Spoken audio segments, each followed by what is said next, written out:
Hey guys, it's Ray with Spray Wash Academy and Spray Wash Pro. Thank you so much for watching. If you will, hit that subscribe button and hit that like button. I sure would appreciate it, and enjoy the show. I do need to apologize. The audio gets a little wonky in here. The Apple microphone doesn't like all the background noise in the live garage that we're washing, so some areas might be hard to hear. Feel free to forward back up and listen to it as many times as you need to, and wash on. This is a private garage for another condo area. One of the most important things whenever you get into a garage, when you're working in a garage, is this: can you fit your rigs into there? It's actually a huge question. And there's more things we're going to talk about with the clearance that I'm going to show you with our handy dandy measuring tape here. A lot of people don't realize that, typically speaking, when you see a sign like this, that's actually the clearance of the garage as well, meaning that sign is a buffer. That sign actually shows you how tall it is there.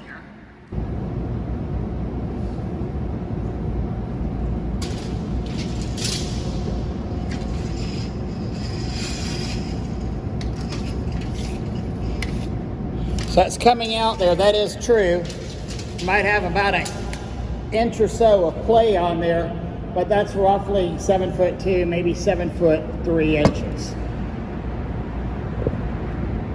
You say, oh, well, I got a door right here. No, you don't. Well, you do have a door. You don't have a door that goes into the garage. It goes up into the plaza level. This is a secure garage. It's secured for residents of the Tallahassee luxury condominiums and for the Florida, I think it's the Florida League of Cities building. So it's a secured building. We've got key cards and fobs on here. So each time you go through this, you're going to have to wave somewhere, a magic thing, and this steel gate comes up. Sometimes the swing arms go up, sometimes they don't. I'd actually really prefer these steel gates than the swing arms, because a lot of times the swing arms will come down on your truck. You don't want the swing arms coming down on your truck, or coming in between your truck and your trailer. Whenever you commit to something like that, driving through it, drive through it. Don't dally, don't delay, or you can get yourself into some big problems. Because you're off the pressure mat, and because this is a secured entrance, they want it to get in and out as soon as possible. They don't want this gate to be up for a long period of time. Always be cognizant of that whenever you go into a garage like this. Have somebody looking at the clearance, physically checking that. Because as I'll show you, here's areas in this garage that are not 7'3". Tell you something else. Whenever you get into tight quarters like this, every inch counts. You know, in a garage like this, you're not going to typically be running into your concrete joist, your concrete supports. You're going to run into this, the sprinkler pipes. You break a sprinkler pipe, you're going to have a really bad day. Not to mention a several thousand, if not tens of $1,000 insurance claim. Watch out for your clearance. And this is not a, you're now, watch this video and you're now qualified to clean a parking garage. That's not what this is meant to be. This is just a couple of hints, tips, tricks, and things to think about if you ever take on work such as this. There are some quality individuals out there who have garage cleaning classes. They're not cheap, but you'll learn more on those, multi-hour, multi-day classes than you're going to learn from watching this short YouTube video. One of the things you want to document is leaking pipes. You don't want to get blamed for that. Here is a leaking pipe, possibly, well, no, I'd almost guarantee you that's sewage coming out, dripping down to there. We actually haven't been able to get our trucks in this garage except for my personal truck and one of our 350s, our larger international 515s, we've left outside. It's also why we've gone out and rented a bunch of smaller portable machines, one for each level for this job this weekend, because our traditional truck mounted pressure washers just can't come in this garage. We have a trailer mounted system too that's low, but I'd be worried about the tightness of this garage getting a trailer mounted system turned around in some areas, because there are some extremely tight turns. So if you see what I mean, at this trap right here, that's only 7 foot coming into this trap. 7 foot 1/2 inch is your clearance.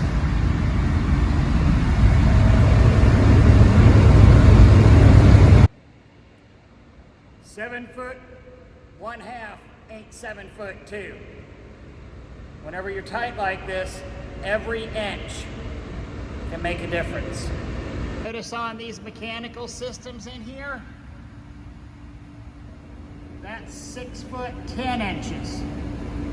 That's not 7 foot 2 inches. This is an area that if you tried to pull a truck through here and you're thinking you had 7 foot 2 inches, it's going to give you some huge problems. Another area of the garage, this PVC, 6 foot 11 inches. Not 7 foot 2 inches. Again, and this is sewer pipe going into a restaurant's grease trap over there. So a real popular restaurant up here, just above us. If you knock out a restaurant's plumbing, you're gonna have a problem. You're gonna have a huge, huge, huge problem, because that's gonna bring a lot of water coming down in this area. A lot of greasy, nasty kitchen water coming out. Huge problem. One of the best things that you can do before you start a garage is to blow it out. If you just get in and start washing and cleaning, you're really washing up a lot of brake dust. And there's typically inorganics in a garage, but you're also washing up the inorganics, the brake dust, the emissions, the soot, smog, that kind of stuff. You're just causing more of a problem. So put on a dust mask, put on a respirator, and just get out there with some blowers and start blowing it to the lowest level of the garage. We'll walk down there and take a look, and we'll actually see what we're doing, to take care of that hard dirt that's out there that we've washed up. Not washed up, that we've blown up. Something else you want to do whenever you're done cleaning the garage is come back and make sure that any puddles are squeegeed up, spread out on the floor so they can dry. Don't assume that a garage is level and is going to have good drainage. This one actually does have decent drainage, but please don't make that assumption that every garage is going to have good drainage.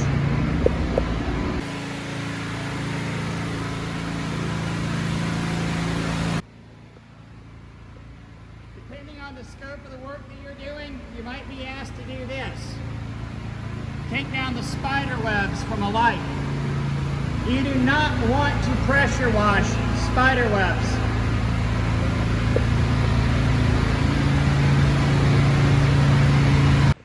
This is not an area that you want to wash or necessarily get water on, because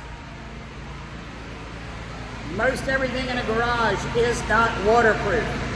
Ironically, whenever most building engineers design this, architects design garages, they assume that they're never going to get wet, and they don't take any maintenance into account on here. So, just nothing is really waterproof at all in these things. Are you working on a live garage or a closed garage? This happens to be kind of split. If you notice, there's a bar right there. There's actually an expansion joint that actually splits this into two separate garages. These 4 floors on this side are occupied because it belongs to a condo association living up there. This half of the garage has a restaurant and an office building there. So this side is vacant. However, that side has to use this side for ingress egress. So we constantly have to be on the lookout for cars, for safety for my guys. We need to be wearing high vis. Need to have safety jackets on if your t-shirts aren't already high visibility. We need we can't leave pressure washers out in the middle of the drive lanes, because while we're cleaning this half of the garage, those guys on that side have no idea that we're here this weekend. Now, when we blew this garage out, and this is down here in the lower catch basin, this is the amount of crap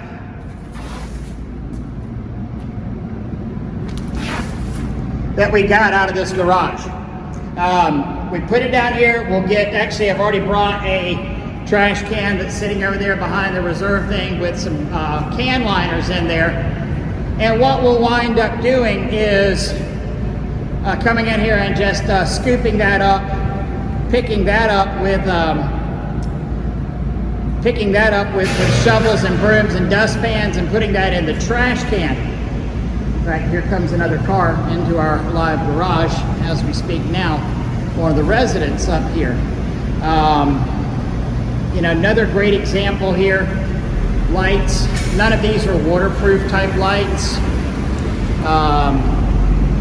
Those aren't waterproof or water resistant plugs.